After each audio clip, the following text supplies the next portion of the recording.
Hey guys, my name is Savannah, and today we're back in Jurassic World Evolution 2 in our desert park. So we are in a sandbox mode park where we're just creating a pretty looking dinosaur park and not having to worry about any of the requirements or anything like that. The guests sometimes yell at us, but we really don't care. So we're just building whatever we want to. In the first episode, I added the Lystrosaurus as well as the oviraptors and the compies.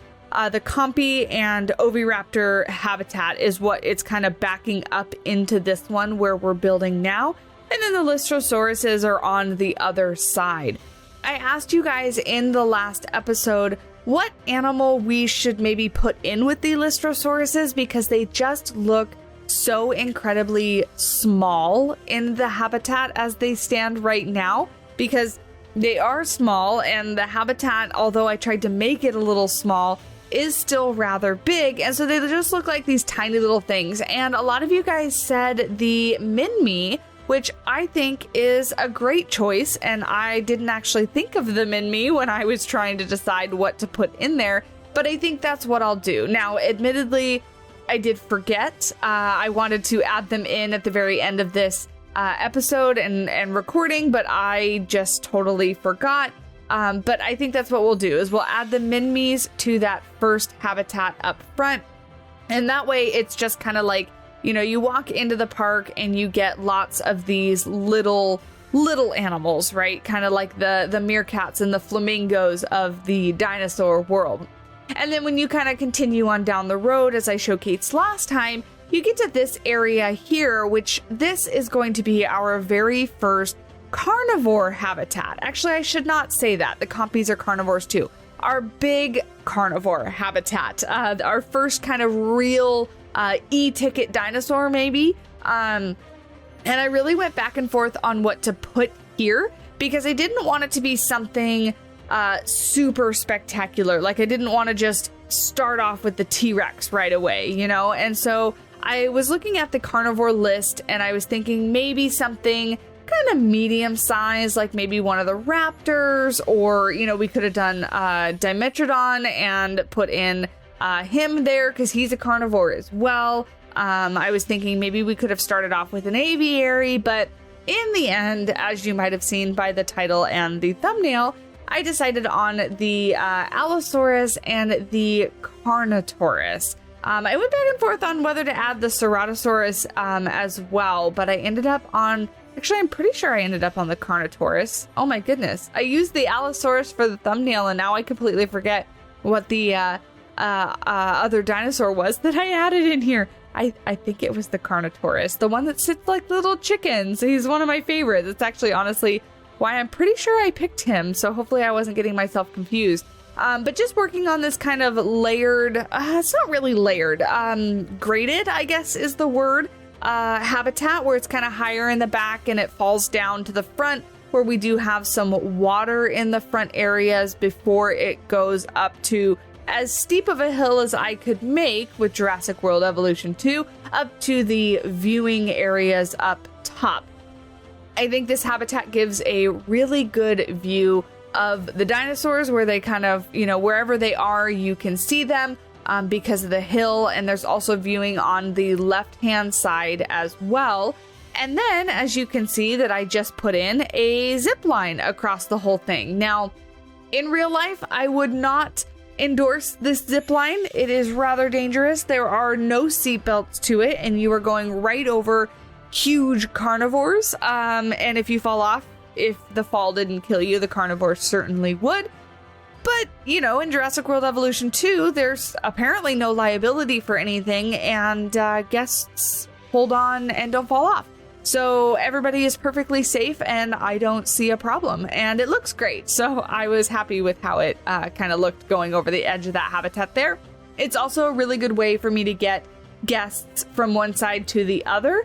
So technically right now, if you want to go on the other side of the habitat, the only way to do so is that zip line. So the other side of the habitat currently is reserved for only the bravest guests. That may change in the future. Hopefully I can figure out a nice way to make the paths connect.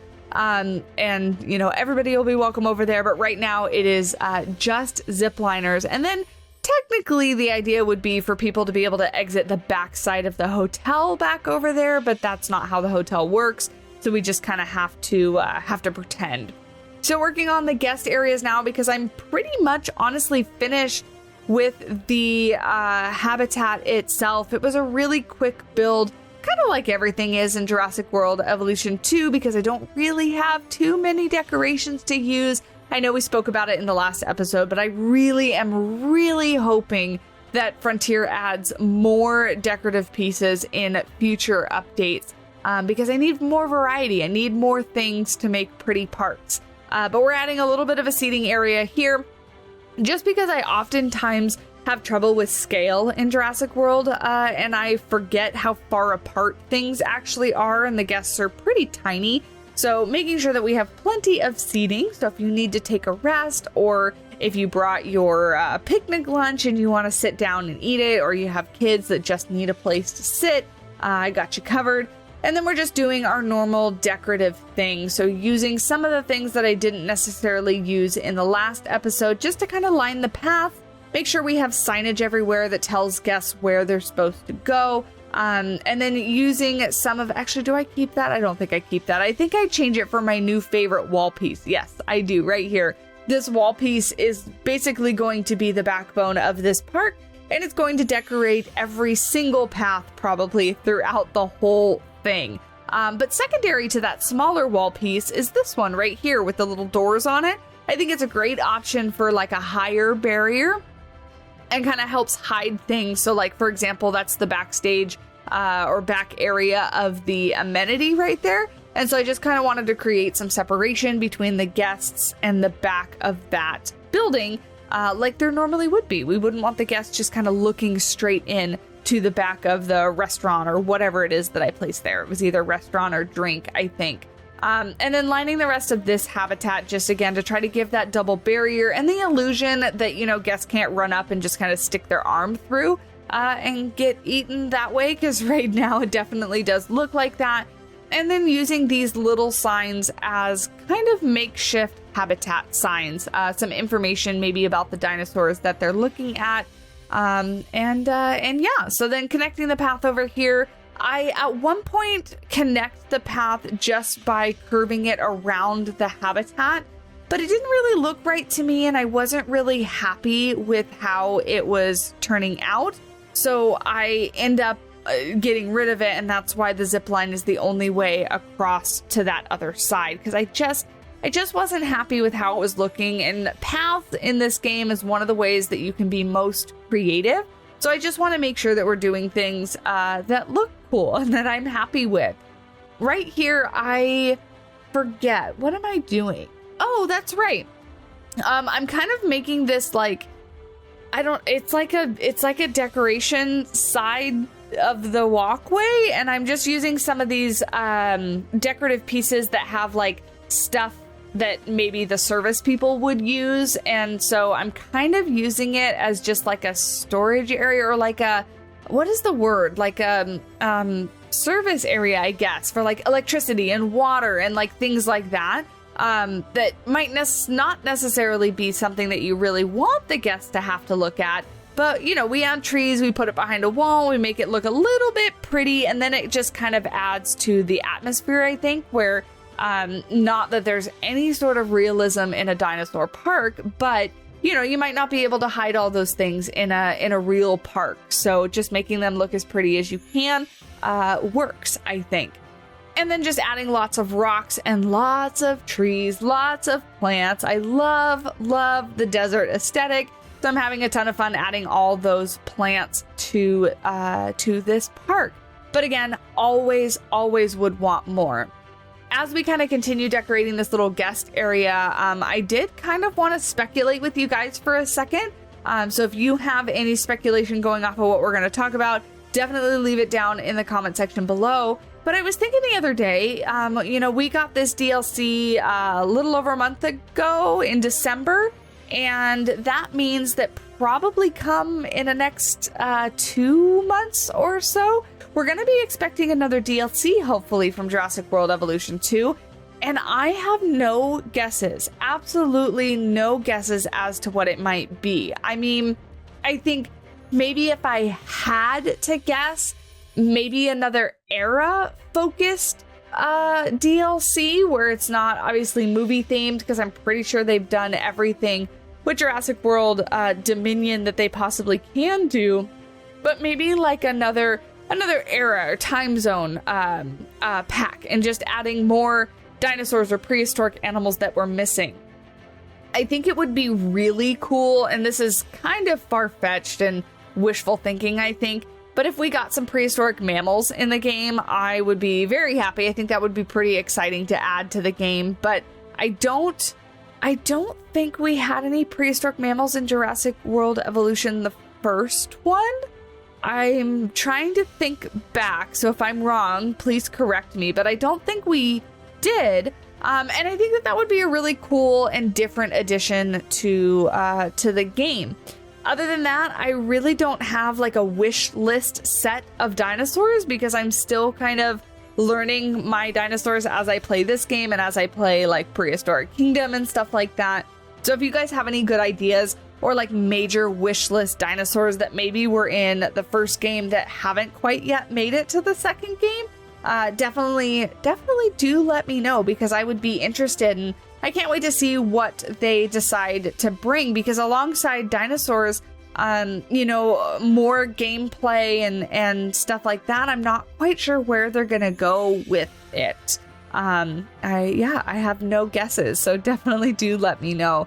This is the section I was telling you about. I was working on the path. I was kind of making this like plaza area, and I think I keep it, but I do something different. I definitely don't use the red brick as you kind of see here. I think I just fill it in with the concrete pathing to make like a big plaza that I need to put like a fountain or something in the middle. I can't quite remember what I do, but I end up putting the monorail over here on the right hand side because I wanted to work that in somehow, and unfortunately it didn't fit where I originally wanted it to be. So right there I have like a placeholder hatchery, and you can see I just got rid of it, and then I end up putting the monorail back in that corner, which works out pretty nicely because then I can take the monorail track like you see now and kind of put it around the very edge of the park, and then another monorail stop over here, and then it'll branch off 2 ways, I think, eventually, and go up the hill to the rest of the park was kind of the plan. So right now I completed it. That way the game doesn't yell at me because it's not complete and it's not connected to the path and things like that. But that's kind of how I want it to work, is like a perimeter kind of monorail. Maybe up top, either to the left or the right, we make it so it kind of goes over some habitats directly. And yeah, I think that is the plan. And actually I misspoke before. Technically, I guess you can get to this other side by the monorail, but we'll pretend that guests have to use the zip line because that's more fun, I guess.